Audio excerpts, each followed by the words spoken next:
You don't have to act like an asshole. You don't have to be a dick. You don't have to scream and yell. You don't have to threaten to hit them.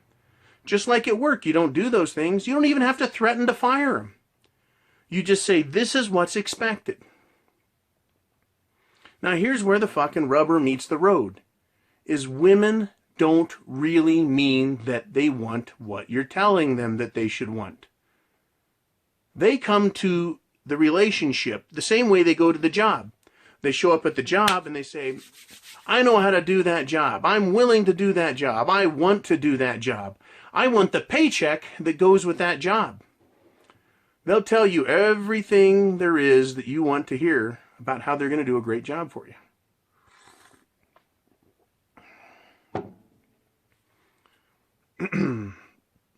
And then you'll catch them fucking around.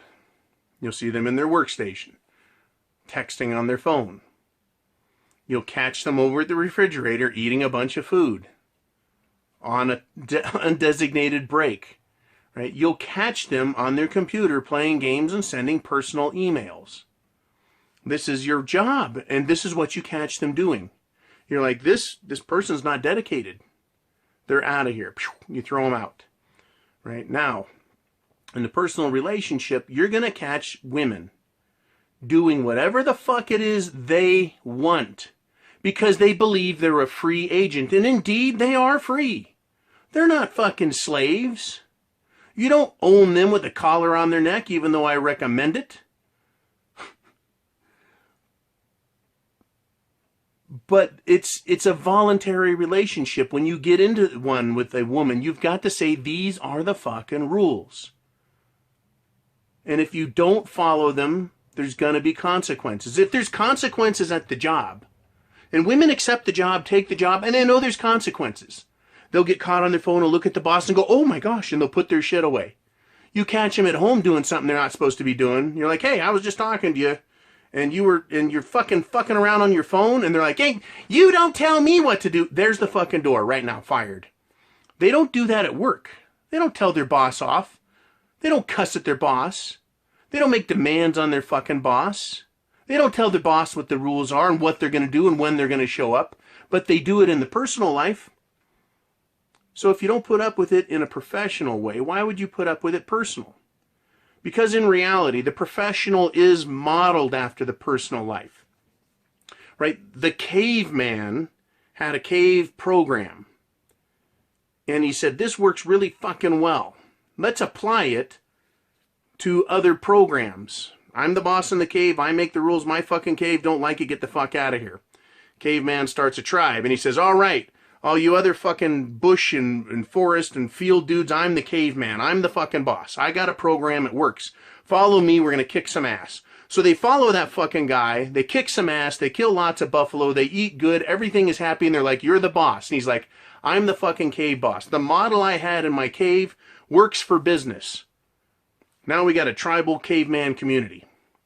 Okay, it's the same fucking program. A man who's got his shit together at home takes that model, puts it to work in a business and says, I'm the boss, I know what's going on, I'm responsible, it's my rules, everyone who participates will get a good fucking paycheck and keep coming back. Now it's the other fucking way. Guys go, I'm going to work, and they go to work and they follow the rules and they kick some ass and they know how it works and there's the system set up, but then they go home and it fucking blows up. Because they're not willing to apply the rules and the system that works. Find a system that works. Set the rules. The system is tried and true. Every time men try reinventing the wheel, you get something that's not round. Man. If it's not round, it's not going to roll very well. It's going to be bumpy. It's going to make pain. It's going to cost a lot more time and energy to get where you're going. Don't reinvent the wheel. Right? The model where you're the boss, you set the rules, you set the direction, you set the punishment and consequences, you set everything up. You're the man. It's your life. You make it happen. You have the penis. It is you. You're the boss. You've got to establish that, and you've got to go with it. Be the boss at work, be the boss at home. And really, it really was. It used to be the boss at home, and then you're the boss at work, right? Boss on the farm, you're the boss at the marketplace. It's the same fucking story. There needs to be someone who knows what's going on, who's mature, who has a good understanding, and a system that works. I hate it when I hear women, and especially my ex-wife, say, this isn't a business, we're not going to run it like that. It's like, why the fuck not? Great question, eh? Why not? Well, because the business model works. We should abandon the fuck out of it and put two people in charge with one person getting yelled at all the other time and one manipulating and holding carrots out in front of the other one so that they think they're going to get something, but instead they're running on the fucking treadmill full steam in the opposite direction from whence they want to go. And, you know, my God, take all that noise and just set it off to the side. If you want success, peace, tranquility, to reach established goals, right, you have to be the boss in your personal life. Now, here's the problem. If we're just going to continue on with problems. If you're fucking her and you knock her up, you just got yourself a 50% partner. That doesn't mean that partner's going to work hard or follow the rules or give a shit or have the same goals, but you now have a partner who's going to take half of the business's holdings. Right? That's a very difficult situation to be in. Not one I recommend at this stage in modern history. Period. Because women as partners are typically fucking disasters. And if I was wrong, then why are there so many motherfucking divorces? That's right. Because I'm right.